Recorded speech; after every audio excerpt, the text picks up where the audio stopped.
Hey guys, what's up? My name is Sean Wayne and today, pag-usapan nga natin itong nakita kong post kay Attorney Nick Nanggit. Doon po sa mga hindi familiar kay Attorney Nick, siya po yung naging abogado, if naalala niyo yung skandalo ni Aura. So yung lalaki doon na naging, yung sinasabi ni Idol na bastos, siya yung lawyer, no? Si Attorney Nick Nanggit. So dito, kinall out niya si Attorney Claire Castro. May sinabi siya rito.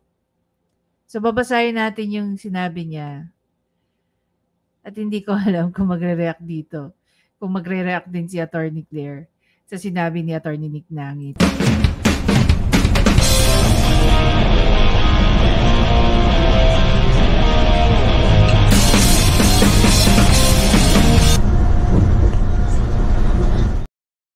Kung mapapansin niyo guys, no, ilang araw pa lang si Yusek Claire Castro as the new PCO Undersecretary. Kaliwat kanan na ang pagbabash na inaabot niya, no?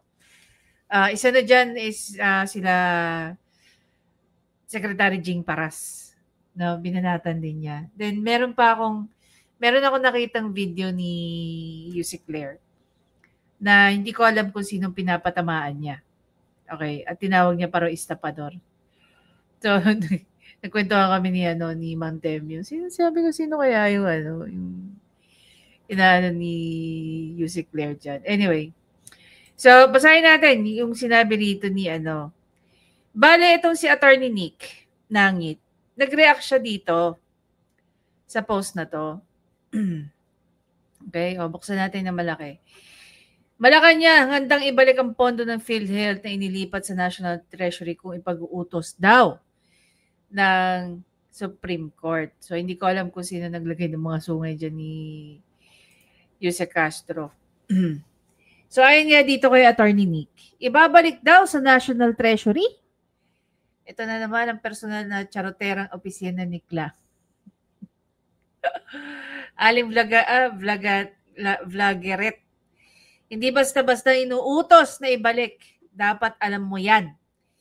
At dapat nililiwanag mo yan sa publiko, pero bakit quiet ka ata sa pinakamahalagang parte ng magiging desisyon kung sakali. Inuutos din ng korte kung sakaling masilip na may katiwalian ang pagsasampa ng kasong kriminal tulad ng malversation o technical malversation ng pondo ng pamalaan na may kaakibat pang kulong.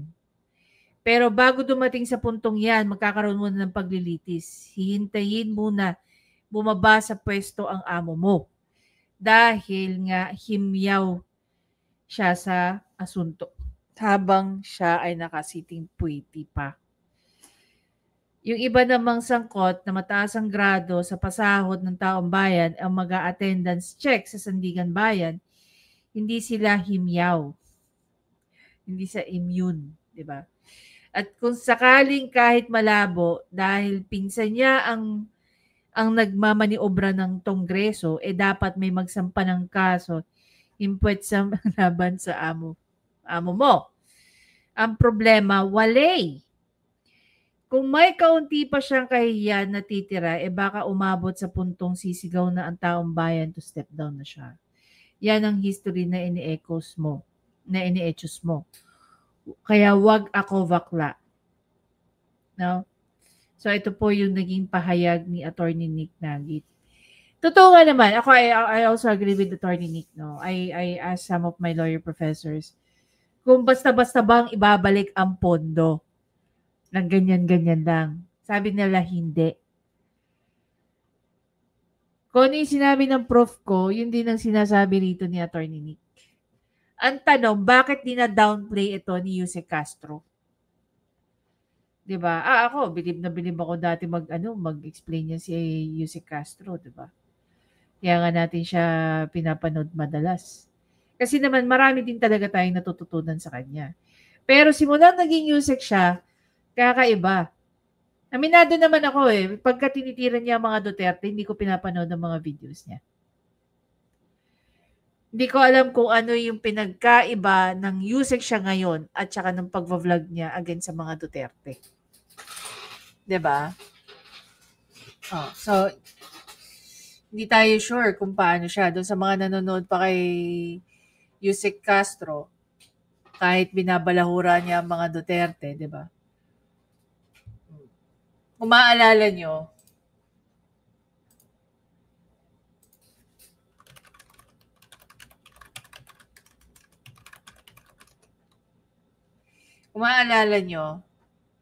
si Tita A, si Tita Pretty, parang may pinag-aaway, no? Si Direk Freddy at saka si Attorney Claire at saka si Tita Pretty. Ngayon, 'di ba? Klinaro niya 'yon na wala siyang sinasabi o pinapatungkulan. Kasi nga kahit nga magkakaiba kami ng mga posisyon pagdating sa politics, nirerespeto namin ang isa't isa pagdating sa mga iba't ibang pananaw. Pero dahil ngayon na siya ay undersecretary, no, pasweldo na siya ng bayan, hindi na pwede yung ganun. 'Di ba? Sabi naman nila, pwede naman nandun pa rin respeto kahit magko-comment ka kay Attorney Claire. Nag-agree naman ako doon. 'Di ba? Nag-agree naman ako doon. Kaya lang, sabi ko nga, hindi sa lahat ng panahon kaya kong i-brush off yung mga sinasabi ni Yusek Castro. Magre-react tayo sa sinasabi niya. Ang hindi ko lang di maintindihan, dahil ngayon na siya isang Yusek, nagva-vlog pa rin siya. 'Di ba? Pero pag siya nagvo-vlog, yung sinasabi niya sa vlog niya, that is her own, no? Walang kinalaman ng palasyo doon. 'Di ba?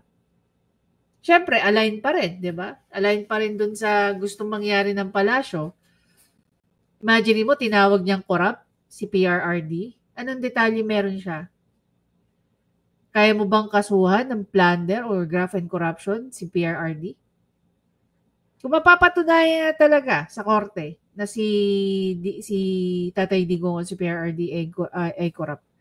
Kung basehan lang niya yung mga articles na yan, anybody can create articles, anybody can write articles. It's always easy to say na corrupt yung tao. Kaya nagsisigaw dyan sa Malacanang, nalilipunin nyo, aanuhin nyo yung mga vloggers na nagpapakalat ng fake information. Then patunayan nyo talagang na corrupt yan si PRRD. Base sa mga hawak niyong ebidensya laban sa kanya. Mag-file kayo ng kaso ng graft and corruption. Then pag na-convict siya, na siya nga isang corrupt na opisyal, doon niyo lang masasabi na siya isang corrupt na opisyal. Hindi yung dahil may nabasa lang kayo. Gaya niyan. Isang abogado, nagre-react siya. Ang daming abogado na nagre-react kay Attorney Claire. Si Secretary Jing Paras, abogado rin, nag-react na sa kanya. Si Chis Escudero, nag-react na rin sa kanya. Hindi ito yung Claire Castro na kilala natin na magaling. Hindi ko alam kung ano nangyari kay Attorney Claire. Pero hindi siya yung Claire Castro kilala natin na maalam. Diba? Ibang-iba na ngayon si Yusek Castro. Sobrang ibang-iba. Tapos malalaman mo ngayon lahat ng opisyalis, lahat pinapamas resign nila para daw malinis. Hindi ko alam kung matatawa ako Sobrang paranoid na ba ngayon? Pakita natin. Ano ba yung marching orders? Yan. By the way, sa mga kaibigan po nating Muslim, Ramadan Karim po sa inyong lahat, sa lahat ng kapatid natin sa Islam. Ramadan Karim. Ayan.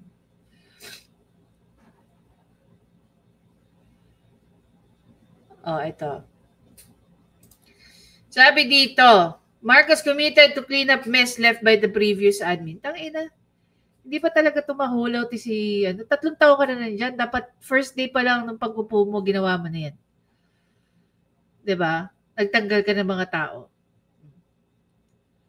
Kaya tanong ko rito, nagpa-mass resign ba si PRRD, si Pinoy, at si PGMA nung panahon niya sa PCO? Oh. O sadyang paranoid lang si Bongbong Marcos. Tapos gusto mag-hire ng mga attack dog. Gusto gawing dog pound yung yung Malacanang eh. Oh. Sabi ni Romsky rito, hoy, 3 years ka na nakaupo, hanggang ngayon previous admin pa rin sinisisi mo. Ano yan? Ano yung legacy niiwan mo? Ubusin mo ang pondo ng PhilHealth, pag-ibig, SSS at mo utang. Ayos din, di ba? Oh. Sabi ni Menji, praning-ning-ning. Di ba? Oh. Kaya ba ganyan si Bangag dahil dito? Oh. Bagsak ang rating niya. 30%. Katakot-takot na paninira ginagawa kay VP Sara pero siya bumabagsak. Diba? Diba nakakatawa?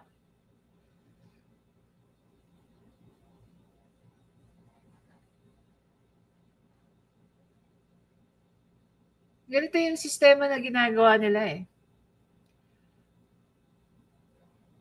Gaya na sinabi ni, ito nag-agree ako dito sa sinabi nila Attorney Jing. Mamaya magre-react tayo doon. Magre-react din tayo doon. Imbis daw itong mga taga-PCO, no? Hindi natin isi-single out dito si Yussi Castro. Imbis itong mga taga-PCO, inilalapit nila ang Malacanang sa tao and vice versa. Hindi eh. Ginagalit nila ang taong bayan sa pag-atake nila sa mga Duterte. Baka nakakalimutan nyo. Kaya lang naman nanalo si Bongbong Marcos dahil kay Sara Duterte. So, ibig sabihin yan, malaki ang percentage na ang mga bumoto kay Bongbong Marcos ay mga Duterte supporters. Tapos titirahin yung mga Duterte, titirahin yung mga supporter nito, titirahin yung mga content creators na align sa Duterte principle. Oh. Tapos may makikita kang ganun sagutan. Ibabalik yung pondo. Ano yun? Para sinabi mo, kumupit ka ng 10,000 sa nanay mo. Nung hinahanap niya na isang 10,000, sasabihin mo, ay ma, sorry. Eto na po, binabalik ko na. Diba? Oh. Parang ganun lang ba yun? Parang wala lang? Diba? Tama ba yun?